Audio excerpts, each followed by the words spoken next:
ബാർക്കോഴ ആരോപണത്തിൽ കേസെടുക്കാതെ പ്രാഥമിക അന്വേഷണം അവസാനിപ്പിക്കാൻ ഒരുങ്ങുകയാണ് ക്രൈംബ്രാഞ്ച്. വിവാദ ശബ്ദരേഖ പുറത്തു വന്നതിന് പിന്നിൽ ഗൂഢാലോചനയുണ്ടെന്ന് തെളിയിക്കാനാകാത്ത സാഹചര്യത്തിലാണ് നീക്കം. മദ്യനയത്തെ സ്വാധീനിക്കാൻ കോഴ നൽകിയെന്നതിനും അന്വേഷണ സംഘത്തിന് തെളിവുകൾ ലഭിച്ചിട്ടില്ല. റിപ്പോർട്ട്.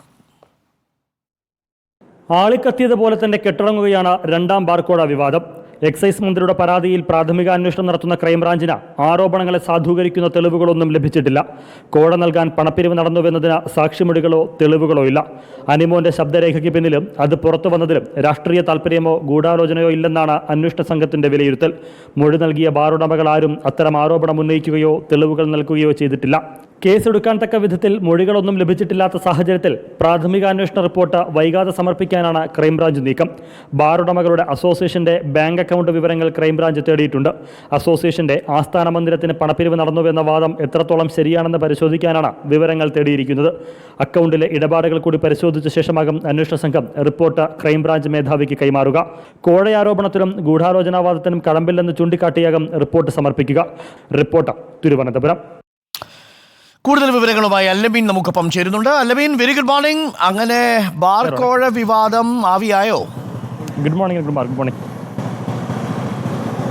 നനഞ്ഞ പടക്കമായി ആവിയാക്കാനുള്ള സാധ്യത തന്നെയാണ് കാണുന്നത്. പ്രധാനമായും ക്രൈംബ്രാഞ്ച് രണ്ട് കാര്യങ്ങളാണ് പരിശോധിച്ചത്. ഒന്ന്, ഈ ശബ്ദരേഖയിൽ പറഞ്ഞതുപോലെ മദ്യനയത്തെ സ്വാധീനിക്കാൻ അതിൽ ഇളവുകൾ തേടുന്നതിന് വേണ്ടി കോഴ നൽകിയിട്ടുണ്ടോ, അതിനുവേണ്ടി പണപ്പിരിവ് നടന്നിട്ടുണ്ടോ എന്നുള്ളതായിരുന്നു പ്രധാനമായും പരിശോധിച്ചത്. പക്ഷേ ബാറുടമകളുടെ മൊഴി രേഖപ്പെടുത്തിയപ്പോഴും മറ്റു ആളുകളുടെ നിന്ന് വിവരങ്ങൾ ശേഖരിച്ചപ്പോഴും അത്തരത്തിലൊരു തെളിവും അന്വേഷണ സംഘത്തിന് ലഭിച്ചിരുന്നില്ല. പിന്നീട് ക്രൈംബ്രാഞ്ച് ശ്രദ്ധ കേന്ദ്രീകരിച്ചിരുന്നത് അനിമോന്റെ ശബ്ദരേഖ. ഈ ബാറുടമകളൊക്കെ പറഞ്ഞിരുന്നത് ഈ അസോസിയേഷന്റെ കെട്ടിട നിർമ്മാണത്തിന് വേണ്ടിയായിരുന്നു പണപ്പിരിവ് എന്നുള്ളതായിരുന്നു. അങ്ങനെ അസോസിയേഷന്റെ ആസ്ഥാന മന്ദിരത്തിന് വേണ്ടി നടന്ന പണപ്പിരിവിനെ അനിമോൻ കോഴ നൽകാനെന്ന വ്യാജേന ബോധപൂർവ്വം ശബ്ദരേഖ തയ്യാറാക്കിയതാണോ? ഒന്ന്, അങ്ങനെ പുറത്തു വന്ന ശബ്ദരേഖ മറ്റെന്തെങ്കിലും രാഷ്ട്രീയ താല്പര്യത്തോടെ പുറത്തുവിട്ടതാണോ? ഇതിന് പിന്നൊരു ഗൂഢാലോചനയുണ്ടോ എന്നുള്ള കാര്യങ്ങളാണ് രണ്ടാമതായി അന്വേഷണ സംഘം പരിശോധിച്ചത്. പക്ഷേ അതിനും ഏതെങ്കിലും തരത്തിലുള്ള തെളിവുകളോ മൊഴിയോ അന്വേഷണ സംഘത്തിന് ലഭിച്ചിട്ടില്ല. അങ്ങനെ ഗൂഢാലോചന അതിലില്ല എന്നുള്ളൊരു വിലയിരുത്തൽ തന്നെയാണ് ഇപ്പോൾ ക്രൈംബ്രാഞ്ചിനുള്ളത്. അതുകൊണ്ട് തന്നെ കേസെടുക്കാൻ കഴമ്പില്ല എന്ന് ചൂണ്ടിക്കാട്ടി റിപ്പോർട്ട് വൈകാതെ ക്രൈംബ്രാഞ്ച് മേധാവിക്ക് സമർപ്പിക്കുകയും ചെയ്യും.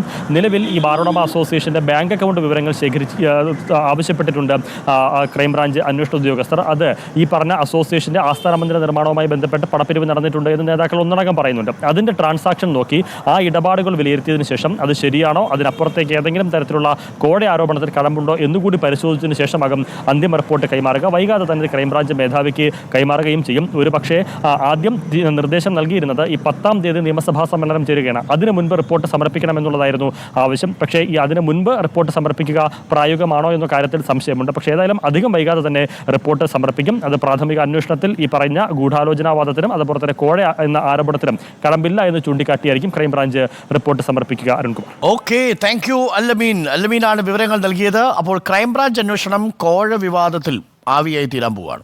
അപ്പോൾ ഇനി അതിനകത്ത് വലിയ തെളിവൊന്നുമില്ല എന്നാണ് മനസ്സിലാക്കുന്നത്. ഇനി ബാറുടമകളുടെ ബാങ്കിൻ്റെ ട്രാൻസാക്ഷൻ ഡീറ്റെയിൽസ് പരിശോധിക്കാനാണ് ക്രൈംബ്രാഞ്ച് പോകുന്നത്. ഒന്നും കിട്ടാനില്ല. സംഭവം അവസാനിച്ചു എന്നുള്ളതാണ് നമ്മൾ മനസ്സിലാക്കുന്നത്.